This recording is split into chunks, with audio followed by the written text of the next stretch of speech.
எல்லாரும் சொல்லுவாங்க, நீங்க இவர் கீழே இருந்தீங்கன்னா பாதுகாப்பா இருப்பீங்க, நீங்க அவரோட இருந்தீங்கன்னா பாதுகாப்பா இருப்பீங்க, இந்த இடத்துல இருந்தீங்கன்னா நீங்க பாதுகாப்பா இருப்பீங்க.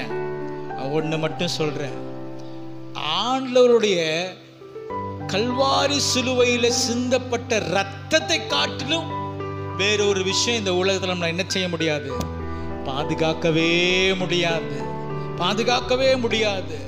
அதனால தான் நம்ம அடிக்கடி பாடுவோம், ரத்த கோட்டைக்குள்ள.